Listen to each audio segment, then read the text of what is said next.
கலந்துக்காமல் அவருக்கு சர்ச்சையிலேயே இடமில்லை. ஒரு நிமிஷம் அவகாசம் கிடைச்சா கூட அவருக்கு ராமநாமா அதுதான் உயிர் மூச்சு. எங்கேயோ ஒரு மரத்தடியில் ஆனந்த பாஷ்பம் பெருக்கிண்டு அவர் மாட்டில் சதா ராம ராமேதி ராமாமிருதம் தே சதா ராமமானந்த நிஷ்யந்த கந்தம் பிபந்தம் நமந்தம் சுதந்தம் ஹசந்தம் ஹனுமந்தமந்தர் பஜேதம் நிதாந்தம் சதா ராமநாமா சொல்லிட்டு இருக்காள். ரிஷிகளுடைய வாக்கு ஒன்று இருக்கு. ஒரு சின்ன குழந்தையா இருக்கிற போது உன்னுடைய பலம் உனக்கு தெரியாது, உன்னுடைய கீர்த்தி உன்னுடைய பெருமையை யாராவது ஞாபகப்படுத்தினால்தான் உன்னுடைய பலம் அபிவிருத்தி ஆகும்னு சொல்லியிருக்காள். அந்த மாதிரி ரிஷிகள் ஒரு வாக்கை சொல்லியிருக்காள்ங்கிறது ஜாம்பவானுக்கு தான் தெரியும். ஜாம்பவான் போய் ஏகாந்தமா அமர்ந்திருக்கக்கூடிய ஆஞ்சநேய சுவாமி உற்சாகப்படுத்தி தத பிரதீதம் பிளவதாம் வரிஷ்டம் ஏகாந்தமாஸ்ருத்ய சுகோபவிஷ்டம் சஞ்சோதயாமாச ஹரிப்ரவீரஹ ஹரிப்ரவீரம் ஹனுமந்தம் ஏவஹ. ஆஞ்சநேய சுவாமி உற்சாகப்படுத்தினாலாம் ஜாம்பவான். இந்த ஹரிப்ரவீரஹ ஹரிப்ரவீரம் சஞ்சோதயாமாசான்னு இருக்கு. ஹரின்னு சொல்லக்கூடிய வார்த்தைக்கு 4 அர்த்தங்கள் முக்கியமா. நாராயணன் ஒரு அர்த்தம், இந்திரன் ஒரு அர்த்தம், சிம்மம்னு ஒரு அர்த்தம், வானரம்னு ஒரு அர்த்தம். ஹரிப்ரவீரகான வானர வீர சப்தமகா. வானர வீர சப்தமாங்கிறது வால்மீகியுடைய காயினேஜ் தான்.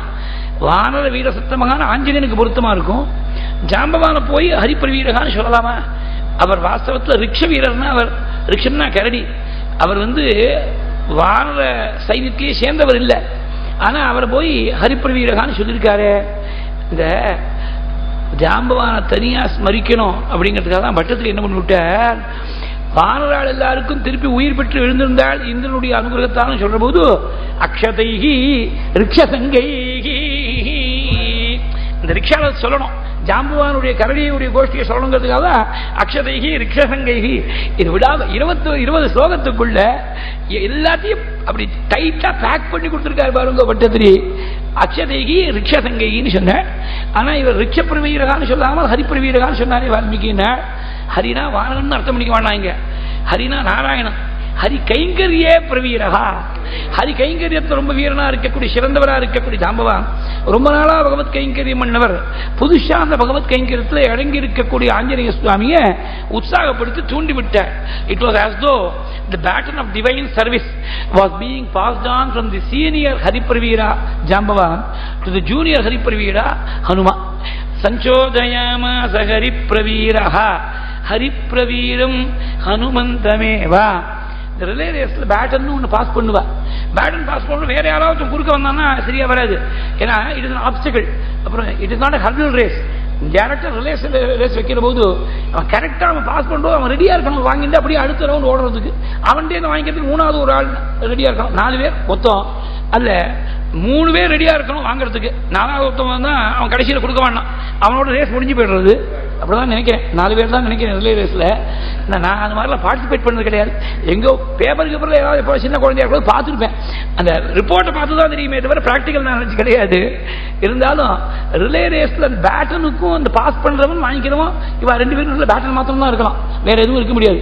நடுவில் வேற ஒன்று இருக்கப்படாதுங்கிறதுனால தான் இந்த 2 ஹரிப்பிரவீரர்களுக்கு நடுவில் வேற வார்த்தையே போடாமல் சஞ்சோதயாமாச ஹரிப்பிரவீரஹா ஹரிப்பிரவீரம் ஹனுமந்தமேவ. அங்க வேற 2 பேருக்குள்ள நடுவில் வேற ஒரு வார்த்தையே இருக்கப்படாது. இந்த பேட்டன் இருக்கணுமே. என்ன அது என்ன பகவத் கைங்கரியம்னா பேட்டன் அது கண்ணுக்கு தெரியாத சூக்ஷ்மமான விஷயம். அதனால வார்த்தை சொல்லல. சஞ்சோதயாமாச ஹரிப்பிரவீரஹா ஹரிப்பிரவீரம் ஹனுமந்தமேவா. ஹனுமன் ஹரிராஜஸ்ய சுக்ரீவஸ்ய சமுஹ்யசி ராமலக்ஷ்மணயோஸ்சாபி தேஜசா ச பலேன ச. ராமனுக்கும் லக்ஷ்மணனுக்கும் சுக்ரீவனுக்கும் சமமான தேஜஸும் பலமும் வீதியும் கொண்டவாள் நீங்கள். உங்களை தவிர வேற யார் இந்த வானராளுடைய காரியத்தை ராமனுடைய கைங்கரியத்தை வேற யார் பூர்த்தி பண்ணி கொடுக்க முடியும்?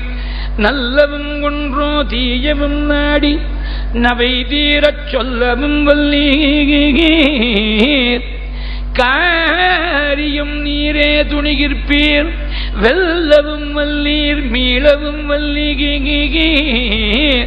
மிடல் உண்டேல் கொல்லவும் வல்லீர் தோல்வலி என்றும் குறைய இந்த பெரிய காரியத்தை நீங்க தான் செய்யணும் அப்படின்னு ஜாம்பவான் உற்சாகப்படுத்தின உடனே மனசால வளர்ந்து விட்டாளாம் ஆஞ்சநேயன். எப்படி வளர்ந்தாள்? அங்க மகாபலியுடைய வார்த்தையை கேட்ட உடனே வாமனா இருந்த பிரபு திருவிக்கிரமா எப்படி வளர்ந்தானோ அந்த மாதிரி திருவிக்கிரம சமோத்சாகம் நாராயணமிவ பிரஜா மனசா லங்கைக்கு போய் சேர்ந்துட்டாள் அப்படின்னு கிஷ்கிந்தா காண்டம் பூர்த்தி ஆகுது. சவேகவான் வேகசமாகித ஆத்மா மன ஹரிப்பிரவீர பரவீரகந்தா மனஸ்தமாதாய மகானுபாவ ஜகமலங்காம் மனசா மனஸ்விகி. இந்த ஹரிப்பிரவீரகாங்கிற வார்த்தை ரொம்ப பெட்டா இருக்கு வால்மீகிக்கு. பாருங்க, மறுபடியும் கிருஷ்ணா காண்ட கடைசி ஸ்லோகத்துல ஹரிப்பிரவீர பரவீரகந்தா. ஏன் இந்த வார்த்தை ஏன் பெட்டு அப்படின்னாக்க ஹரிநாமா ஒண்ணு வருதணும். அதனால ஹரிப்பிரவீரக பரவீரகந்தா. அதனால நாம கூட ஆஞ்சநேயனை பிரார்த்திக்கிற போது ஆஞ்சநேயன்ட்ட பாபத்தெல்லாம் மன்னிக்கணும் கேட்டா க்ஷமஸ்வ கபிசத்தமானு சொல்லலாம். அப்படி சொல்றது இல்லைனா க்ஷமஸ்வ ஹரிசத்தமா. ஏன்னா ஒரு ஹரிநாமா வந்துடுவோம் அர்த்தம் ஒரே அர்த்தம் தான். க்ஷமஸ்வ புருஷோத்தமானு சொல்ற மாதிரி ஆஞ்சநேயன் சொல்ற போது க்ஷமஸ்வ ஹரிசத்தமானு சொல்றோம். ஹரிசத்தமா ஏன்னா கபிசத்தமானு சொன்னா தப்பு இல்லை. ஹரிசத்தமான ஒரு பகவன் நாமா நம்மறியாம ஒரு ஹரிநாமா வந்துடுறது. அப்படி வால்மீகி நமக்கு வழிகாட்டிருக்க. ஹரிப்பிரவீரகா பரவீரகந்தா மனசமாதாய மகானுபாவ. மகானுபாவர் ஆஞ்சநேயர் நாள். மகானுபாவர் யார்? மகானுபாவர்னு லட்சுமணன் சொல்ற மாதிரி மனசமாதாய மகானுபாவ. மனசை எவன் ஒருவன் அடக்கிறானோ அவன் மகானுபாவனா போயிடுறான். இதுல ஒரு பெரிய ஒரு விஷயம் என்னன்னாக்க, நினைச்சு பார்க்க முடியாத பெரிய காரியங்களை எல்லாம் செஞ்சிருக்கார் ஆஞ்சநேய சுவாமி. அனாயாசமா சிரமம் இல்லாமல் செஞ்சிருக்கார். அவரை உபாசிக்கக்கூடிய பக்தர்களுக்கும் அசாத்தியமான காரியத்தை அனாயாசமா பூர்த்தி பண்ணி கொடுக்கக்கூடியவரா இருக்க. இவ்வளவு காரியம் அவர் ஏன் செய்ய முடிஞ்சது அப்படின்னாக்க அதுக்கு ரெண்டு காரணங்கள். அவர் கருடாழ்வாரும் சரி ஆஞ்சநேயனும் சரி, இவர் ரெண்டு பேருமே கருடாழ்வாருக்கு பெரிய திருவடின்னு பேரு, ஆஞ்சநேயனுக்கு இளைய திருவடின்னு பேரு. அவர் கருடாழ்வார் மந்திர பர்வத்தையே கொண்டாள் க்ஷீராப்தி மதனத்துக்காக. இவர் துரோணகிரி என்று சொல்லக்கூடிய சஞ்சீவி பர்வதத்தையே கொண்டார் ஆஞ்சநேய சுவாமி. ரெண்டு முறை கொண்டார். பகவானையே தூக்கியிருக்காள், கருடன் தூக்கியிருக்கார், ஆஞ்சநேயன் தூக்கியிருக்காள்.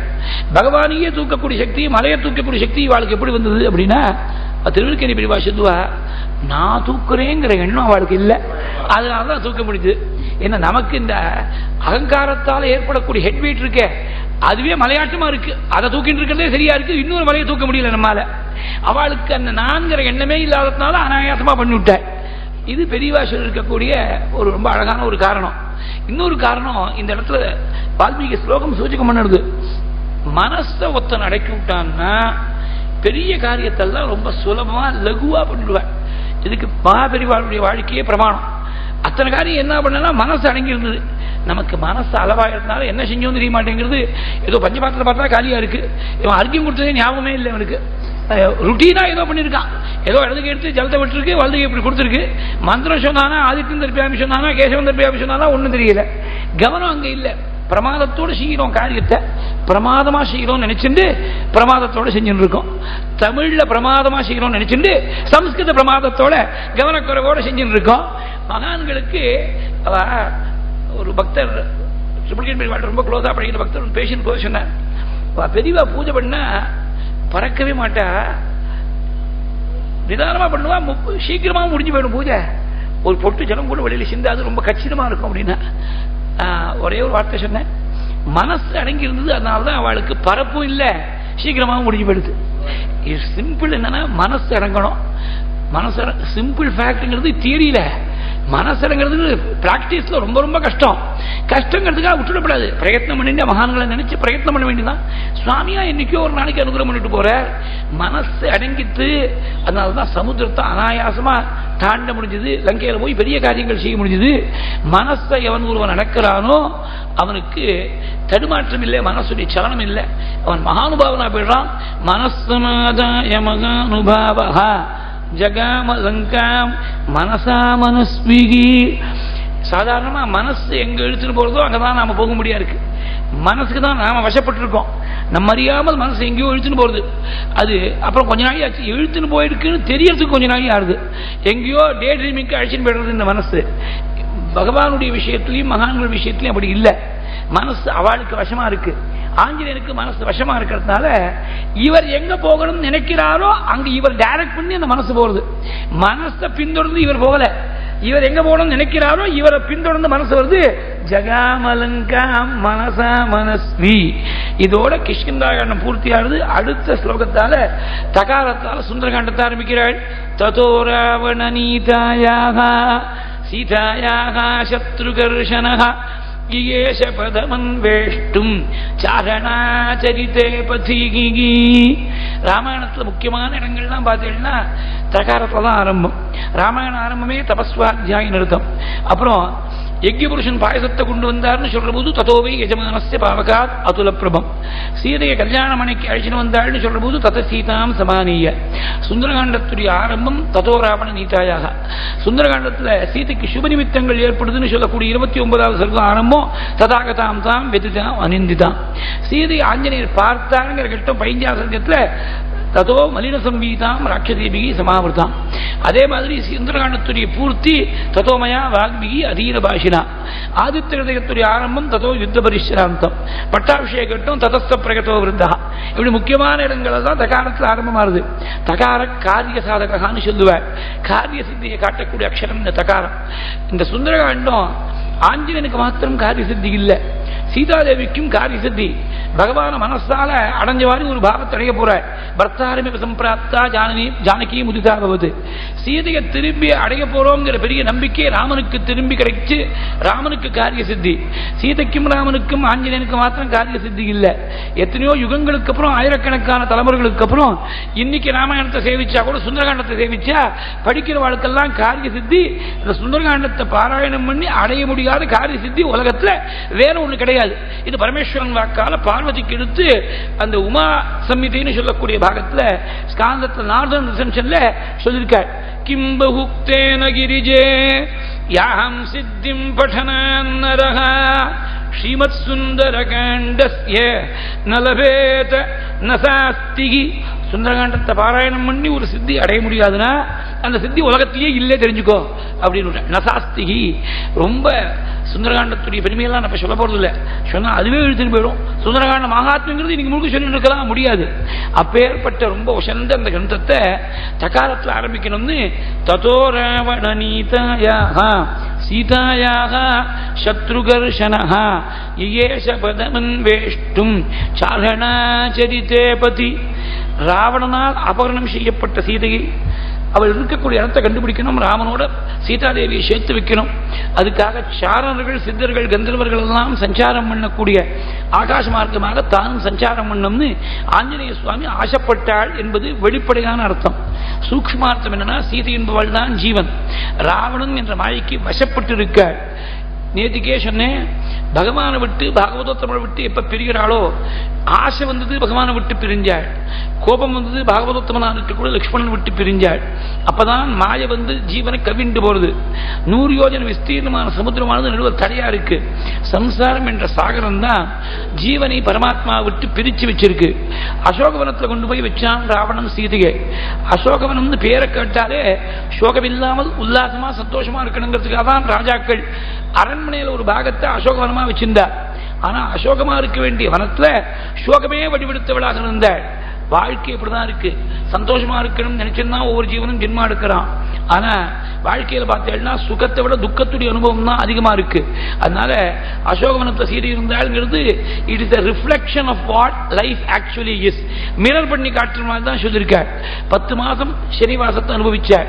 ஒரு ஜீவன் பிறந்த உடனே ஞானம் அடைஞ்சு விட்டான்னா அப்புறம் அவனுக்கு எந்த விதமான சிரமமும் இல்லை. ஆனா பிறக்கிறதுக்கு முன்னாடி 10 மாசம் குறைஞ்சபட்சம் மாதாவுடைய கர்ப்பத்தில் வாசம் பண்ணி ஆகணுமோ அந்த கர்ப்பவாச காலத்தை தான் அங்க 10 மாச காலம் அப்படி வாழ்ந்திருக்காள். அதுக்கு இன்னொரு வியாக்கியானம் உண்டு. தசகண்ட விநாசாக தசமாசான் உவாசசான்னு 10 தலை கொண்ட ராவணனை அழிப்பதற்காக 10 மாசம் வாசம் பண்ணாள்னு ஒரு வியாக்கியானம் உண்டு. அப்படி ராமனை விட்டு பிரிக்கப்பட்டிருக்கக்கூடிய சீதை நாம ராமனை விட்டு பிரிஞ்சு வந்துட்டோமே அந்த ஜீவன் நொந்து போய் ஏங்கின்னு இருக்கு, தாப்பப்பட்டு இருக்கு. உண்மையாகவே ஒரு ஜீவன் தாப்பப்பட்டா பகவான் அந்த ஜீவனை தடுத்து ஆட்கொள்வன். தானே நேரடியாக ஆட்கொள்ளலாம். தன்னுடைய சார்பில் பிரதிநிதியா ஒரு சத்குருவை அனுப்பிச்சு வச்சாலும் வைக்கலாம். அந்த மாதிரி தன் பிரதிநிதியாக சத்குருவா இருக்கக்கூடிய ஆஞ்சநேயனை அனுப்பி வச்சிருக்காள் சுவாமி. ஆச்சாரியஸ்தானத்தில் கிளம்பக்கூடிய ஆஞ்சநேயன் தனக்கு முன்னாடி பூர்வாச்சாரியர்களாக இருக்கக்கூடிய பெரியோர்கள் எத்தனையோ ஜீவர்களை எல்லாம் கரையேற்றி வச்சிருக்காள். அவ காட்டில பாதையிலேயே தான் போகணும். பூர்வாச்சாரியாக தைகி ஆச்சரித்தே பதி கந்தும் ஏஷா அப்படி வியாக்கியானம் பண்ணிருக்காள் கோவிந்தராஜ சுவாமிகள். இப்படி சீதை என்ற ஜீவனை ராமனோடு சேர்த்து வைக்கணும்னு ஆசைப்பட்டாள் ஆஞ்சநேய சுவாமி. இந்த கட்டத்திலேயே கைதட்டி கொண்டாடுறாள் வால்மீகி. வேற ஒருத்தர் நினைச்சு பார்க்க முடியாத விஷயம். 100 யோஜனை விஸ்தீர்ணமான சமுத்திரத்தை வேற ஒருத்தர் தாண்டன்னு நினைக்க முடியுமா? துஷ்கரம் நிஷ்பிரதித்வந்த்வம் சிகீர்ஷன் கர்மவானரஹ சமுதக்ரசிரோக்ரீவஹ கவாம் பதிரிவ பபௌஹு. மகேந்திர பர்வதத்தின் மேல நிற்கக்கூடிய ஆஞ்சநேயனை பார்த்தா ஒரு பெரிய பசு கூட்டத்தின் நடுவில் இருக்கக்கூடிய பெரிய முரட்டு காளைக போல இருந்தாலாம். கவாம்பதி பபு. இன்னொரு ஸ்லோகம் 2 ஸ்லோகம் தாண்டி பிரவிருத்த இவ கேசரின்னு சொல்ல போற. சிம்மத்தை போல இருந்தாள், அப்படி கர்ஜிக்கக்கூடிய கம்பீரமான சிம்மத்தை போல இருந்தாள். பிரவிருத்த இவ கேசரின்னு சொன்னார். ஏன் இந்த 2 திருஷ்டாந்தங்கள், ஒன்னு ரிஷபத்தை போல ஒன்னு சமுத கேசரின்னு சொல்லக்கூடிய சிம்மத்தை போல ஏன் சொன்னாள்னா, ஆஞ்சநேய உபாசனையில பஞ்சமுக ஆஞ்சநேயன்னு உபாசியமான ரூபம். அதுல அந்த 5 முகங்கள்ல சிம்ம முகம் ஒன்னும் ரிஷப முகம் ஒன்னும் அந்த உபாசனா மார்க்கத்துடைய சூக்ஷ்மங்களை எல்லாம் வால்மீகி இன்டைரக்டா சூச்சகம் பண்ணிருக்காள். கவாம்பதி ரிவபு அதவைதூர்யவர் ஷாஹத்வலேஷு மகாபலஹ தீரஹ சலிலகல்பேஷு விசசார யதா சுகுஹு த்விஜான் வித்ராசயன் தீமானி உரசா பாதபான்ஹரன் மிருகான்ஸ்ச சுபஹூன் நிக்னன்னி பிரவிருத்தைவ கேசரிகி. மகேந்திர பர்வதத்து மேல் சஞ்சாரம் பண்றாள். 100 யோஜனை விஸ்தீர்ணமான சமுதிரத்தை தகனம் பண்ணுறதுக்கு மொமெண்டம் கெயின் பண்ணுறதுக்காக சஞ்சாரம் பண்ற மாதிரி சஞ்சாரம் பண்றாள். அப்ப பலவிதமான பட்சிகள் எல்லாரையும் அந்த ஆஞ்சநேயனுடைய சஞ்சார வேகமானது டிஸ்டர்ப் பண்ணித்தான். த்விஜானே வித்ராசயன் தீமானி. த்விஜன்னா இங்க பட்சிகள் அர்த்தம். த்விஜான் வித்ரா பிராமணோத்தமாக போய் திராசம் கொடுக்க மாட்டாள் ஆஞ்சநேயர். த்விஜான் வித்ராசயன் தீமானி உரசா பாதபான்ஹரன். ஆஞ்சநேயன் சஞ்சாரம் பண்ற போது ஆஞ்சநேயனுடைய மார்பு பட்டு பல மரங்கள் எல்லாம் உன்மூலப்பட்டு விட்டான். உரசா பாதபான்ஹரன் மிருகான்ஸ்ச சுபஹூன் நிக்னன். பல மிருகங்கள் ஆஞ்சநேயர் யாரையும் வதம் பண்ண வேண்டாம். ஆஞ்சநேயர் சஞ்சாரம் பண்ணக்கூடிய வேகத்தில் பயந்து போய் உயிரிழந்த மிருகங்கள். இது ஏன் சொன்னார்னா, ஒரு சிம்மம் எப்படி கர்ஜிச்சா பயத்திலேயே பல மிருகங்கள் உயிரிழந்துருமோ அந்த மாதிரி மிருகான்ஸ்ச சுபஹூன் நிக்னன் பிரவிருத்த இவ கேசரிகி. கிளம்புறதுக்கு முன்னாடி தேவதைகளுக்கெல்லாம் நமஸ்காரம் பண்ணும். முதல் நமஸ்காரம் யாருக்கு பண்ண? தன்னுடைய இஷ்ட தெய்வமான ராமனுக்கோ, தன் பிதாவான வாயு பகவானுக்கோ, தன் எஜமானா இருக்கக்கூடிய சுக்ரீவனுக்கோ முதல் நமஸ்காரம் பண்ணல. தன் குருவா இருக்கக்கூடிய சூரிய பகவானுக்கு முதல் நமஸ்காரம் பண்ணாலாம். சசூர்யாய மகேந்திராய பவனாய ஸ்வயம்புவே பூதேப்யஸ்சாஞ்சலிம் கிருத்வா சகார கமனே மதிம் அஞ்சலிம் பிராங்முகக்குர்வன் பவனாய ஆத்மயோனயே ததோகி வவ்ருதே கந்தும் தட்சிணோ தட்சிணாம் திசௌ. சூரியனுக்கே முதல் நமஸ்காரம் பண்ணாள். ஒரு ஜீவனுக்கு பகவானுடைய கிருபை கிடைக்கிறதோ இல்லையோ, குரு கிருபை ரொம்ப ரொம்ப முக்கியம். பகவத் கிருபையை விட முக்கியம் குரு கிருபை. தன் குருவா இருக்கக்கூடிய சூரிய பகவானுடைய அனுகிரகம் கிடைச்சா தன் காரியமானது மங்களகரமா சித்தி அடையுங்கிற நம்பிக்கையில சசூர்யாய மகேந்திராய. அது மாத்திரம் இல்ல, இவர் கிளம்பக்கூடியது ராமகைங்கரியத்துல. ராமனோ சூரிய வம்சத்துல வந்து சேர்ந்தவர். அந்த வம்சத்துக்கு கூட்டஸ்தரா இருக்கக்கூடிய சூரிய பகவான் தனக்கு காரிய சித்தியை கொடுக்கட்டும் என்று சொல்லி சசூர்யாய மகேந்திராய. அது மாத்திரம் இல்ல, இவர் சுக்ரீவனுடைய மந்திரியாக கிளம்புறார். சுக்ரீவனும் சூரிய புத்திரனா இருக்கக்கூடிய, அதனால சுக்ரீவனுடைய பிதாவான சூரிய பகவான் அனுகிரகம் பண்ணட்டும்னு சசூர்யாய மகேந்திராய. இவர் மந்திர பலத்துல தான் தாண்ட போறார் சமுத்திரத்தை. இவருக்கு ரொம்ப உபாசியமான மகாமந்திரம் காயத்ரி. அந்த காயத்ரி மகாமந்திரத்துக்கு, சாவித்ரி மகாமந்திரத்துக்கு தேவதையா இருக்கக்கூடிய ஒரு சூரியர். அந்த தேவதையான சூரிய பகவான் நமக்கு மந்திர சித்தி அனுகிரகம் பண்ணி மந்திர சக்தியால சமுத்திரத்தை தரணம் பண்ணக்கூடிய சக்தியை அனுகிரகம் பண்ணட்டும்னு பிரார்த்திச்சு சசூர்யாய மகேந்திராய. அது மாத்திரம் இல்ல, ஏதாவது ஒரு தெய்வத்துக்கு முதல் நமஸ்காரம் பண்ணிதான் ஆகணும். எந்த ஒரு தெய்வத்துக்கு முதல் நமஸ்காரம் பண்ணாலும் மீது தெய்வங்களுக்கு எல்லாம் விட்டதாக போயிடும். எல்லா தெய்வங்களுக்கும் முதல் நமஸ்காரம் பண்ண முடியாது. அப்படி மீது தெய்வங்கள்லாம் எனக்கு மாத்திரம் முதல் நமஸ்காரம் பண்ணலையே அப்படின்னு கோச்சு விட்டா என்ன பண்ணுறது? It is impossible to please all the deities at the same time. ஆனா ஆஞ்சநேயருக்கு ஒரு வழி கண்டுபிடிச்சா, சூரியனுக்கு முதல் நமஸ்காரம் பண்ணிவிட்டா சர்வதேவதைகளுக்கும் திருப்தி. ஏன்னா சர்வதேவதைகளுடைய ஸ்வரூபமாகவும் சூரியன் இருக்கார். ஏஷ பிரம்மா ச விஷ்ணுச்ச சிவஸ்கந்த பிரஜாபதி மகேந்திரோதனத காலஹ யமசோமோஹ்யபாம்பதி. ஒரேடியா வருஷிச்சிருக்காள் ஆதித்ய ஹிருதயத்துல. சர்வதேவதா ஸ்வரூபமா இருக்கிறதுனால அந்த சூரியனுக்கு நமஸ்காரம் பண்ணா சர்வதேவதைகளுடைய அனுகிரகம் கிடைக்கும்னு சூர்யாய மகேந்திராய. இவர் லங்கையில போய் தேடக்கூடிய சமயத்துல பார்வை நன்னா தீக்ஷ்ணமா இருக்கணும். எங்கேயோ ஒரு மூலையில இருந்தால் சீதை கண்ணு சரியா தெரியல, சீதையை பார்க்காம ஏமாந்து போயிட்டாருன்னா காரியம் கெட்டு போயிடும். பார்வை நன்னா இருக்கணும்னா சூரியனை உபாசிக்கணும். அதனாலதான் கண் கட்டப்படும் சூரிய நமஸ்காரம்னு ஒரு பழமொழி வந்தது. நீ ஒழுங்கா சூரியனுக்கு நமஸ்காரம் பண்ணியிருந்தா உன் கண்ணு கெட்டு போயிருக்காது அப்படிங்கறதானே அர்த்தம். வேதம் என்ன பண்ணிட்டு, வேத மாதா காலத்தால உதிக்கக்கூடிய சூரியனை மித்ரா அப்படின்னு கூப்பிடும்படியா சொல்லிக் கொடுத்தது. இந்த சந்தியாவனம் பண்ணக்கூடிய பிராமணனுக்கு சொல்லிக் கொடுத்தது. மித்ரான்னு கூப்பிட்ட உடனே சூரியனுக்கு அப்படியே பரம சந்தோஷம் தாங்கல. ஒரே நெருப்பா இருக்கும். நம்ம போய் ஒருத்தன் மித்திரன்னு கூப்பிடுறானே, இவ்வளவு தூரத்துல இருந்து கூப்பிடுறானே, இவனுக்கு வாரி அனுகிரகம் பண்ணணும் சந்தோஷமா இருக்க. அனுகிரகம் பண்ணணும் சித்தமா இருக்கக்கூடிய சூரியனை பார்த்து சில மணி நேரங்கள் கழிச்சு மாத்தியானிக காலத்துல என்ன பிரார்த்திக்கணுங்கிறதையும் வேத மாதா சொல்லி கொடுத்துட்டார். ஏன்னா இவன் ஏதாவது ஒண்ணுக்கு ஒண்ணும் அபத்தமா கேட்டு ஏமாந்து போயிடப்படாதுங்கிறதுனால 100 வருஷம் வாழ்ந்தா போறாது. 100 வருஷம் நன்னா கண் பார்க்கணும், நன்னா பேசணும், நன்னா காது கேட்கணும், ஆனந்தமா இருக்கணும், தோல்வியே பார்க்காமல் பராஜயத்தையே பார்க்காம இருக்கணும்.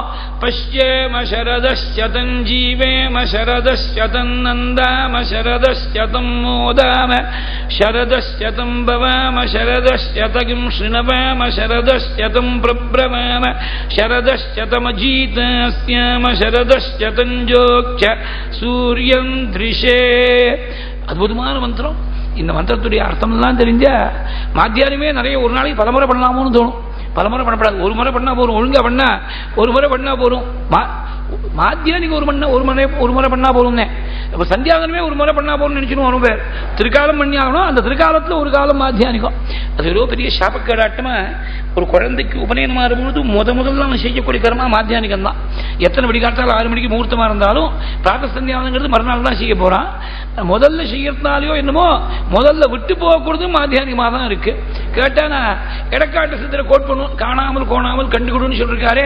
சூரியன் உச்சியில் இருக்கிறோம், நான் எங்கேயோ ஆபீஸ்ல இருக்கேன், காலேஜில் இருக்கேன், மீட்டிங்ல இருக்கேன், கான்ஃபரன்ஸ்ல இருக்கேன், அப்ப போய் பஞ்சபாதத்தை வச்சு உட்கார முடியுமான்னு கேட்பேன். காலாதீத பிராயச்சித்தா இருக்குன்னு ஒண்ணு கொடுத்துருக்காரு.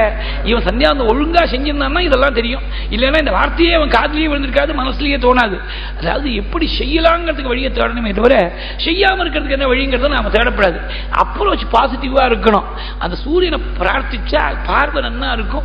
அது மாத்திரம் இல்ல, நேத்திரத்துல நல்ல தீக்ஷ்ணமான பார்வை மாத்திரம் இல்ல, நேத்திர சம்பந்தமான வியாதிகள், காமாலை முதல் வியாதிகள் கண்ணில் தானே தெரிகிறது.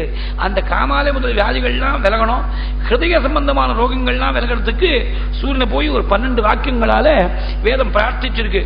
உத்யன் அத்யமித்ரமஹ ஆரோகன் உத்தராந்திவம் ஹிருத்ரோகம் மம சூர்யா ஹரிமாணஞ்சநாசயா சுகேஷு மே ஹரிமாணம் ரோபணாகாசு தத்மசி அதோஹாரித்ரவேஷு மே ஹரிமாணன் நிதத்மசி உதகாதயமாதித்யஹ விஸ்வேன சகசா சகா துஷந்தம் மம ரந்தயன்னு மோ அகம் துஷதோரதம்.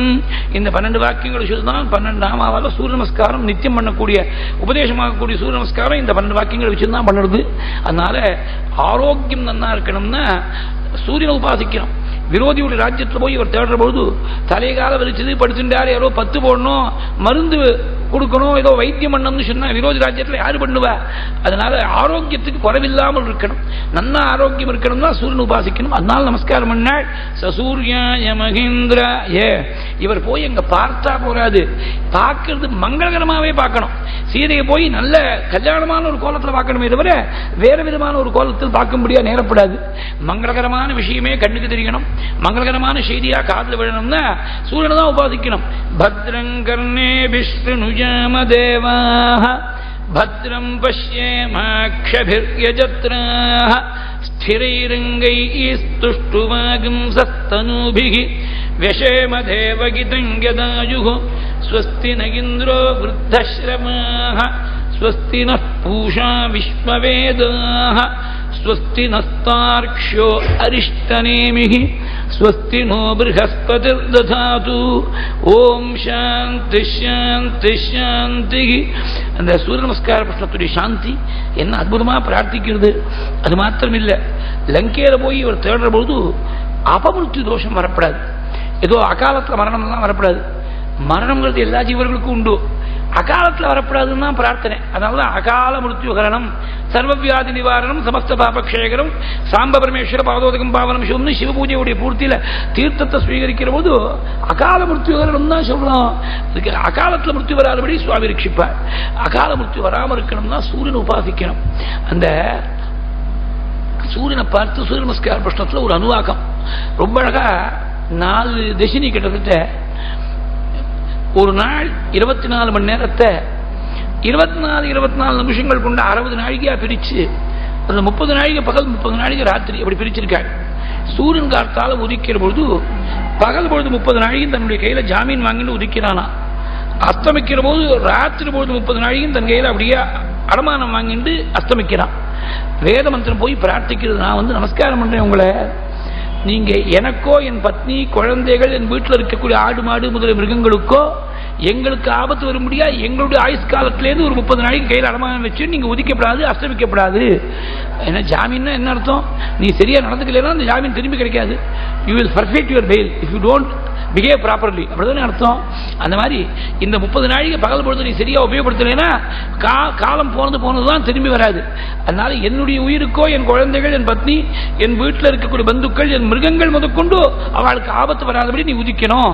அகால மரணம் வரப்படாதுங்கிறதா இன்டைரக்டா யோசௌ தபன் உதேதி சர்வேஷாம் பூதானாம் பிராணாநாதாயோதேதி மாமே பிரஜாயாம பசூனாம் மாமம பிராணாநாதாயோதகாஹ அசூயோஸ்தமேதி சர்வேஷாம் பூதானாம் பிராணாநாதாயாஸ்தமேதி மாமே பிரஜாயாம பசூனாம் மாமம பிராணாநாதாயாஸ்தங்காஹ.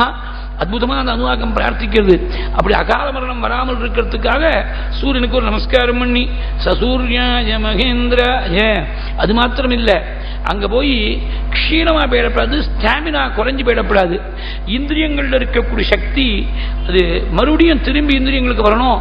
தி entire body must be reenergized and revitalized அப்படின்னு சொன்னாக்க அதுக்காக ஒரு அனுவாகம் சூரிய நமஸ்கார பிரஷ்னத்துல புனர்மாமேத்விந்திரியம் புனராயுஷ் புனர்பகஹ புனர்பிராமணமயிதுமா புனர்திரவிணமயிதுமா யன்மேத்யரேதः பிருத்திவீமஸ்கான் யதோஷதீரப்யசரத்யதாபஹ இதம் தத் புனராததே தீர்காயுத்வாய வர்ச்சசே யன்மேரேதः பிரசிச்சதே யன்ம ஆஜாயதே புனः தேன மாம் அமிர்தம் குரு தேன சுப்ரஜசம் குரு.